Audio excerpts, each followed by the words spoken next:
Good morning, this is the latest market news. I'm Uliana. Asian shares were mostly weaker in morning session Monday after data from China at the weekend showed further signs of distress in housing as price gains decelerated in April. The Nikkei 225 rose by 0.07% after a 1.4% fall on Friday, after data showed that Japan core machinery orders in March rose by 19.1% on month, well ahead of expectations. But the Shanghai Composite fell 1.09% and the Hang Seng eased 0.38%, mainly on the housing data, while Australia's ASX 200 fell 1.08% led by mining stocks.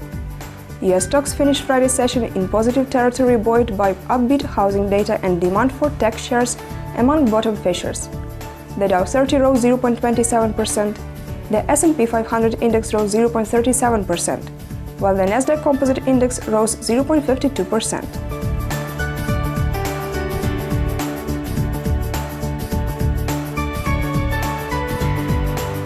The euro got off to a relatively steady start on Monday after two punishing weeks as investors waited for fresh data before deciding on whether bears still hold the upper hand.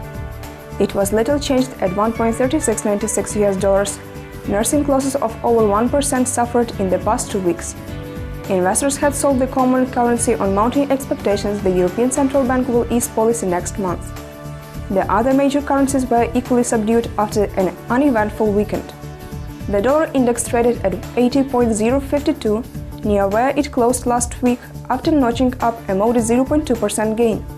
On the Japanese currency, the greenback fetched 101.54, not far from a 2-month low of 101.31 set on Thursday.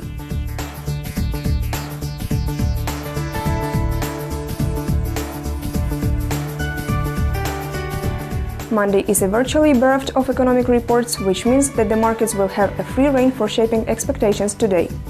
One number that deserves close attention: US dollar Indian rupee. In the wake of India's historic elections last week, the rupee's recent strength against the US dollar may be due for a correction.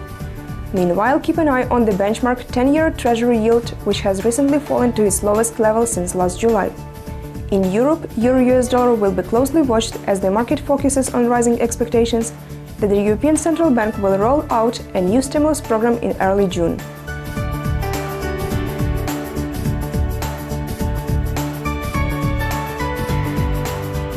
It was the latest market news provided by ICO FX. Goodbye.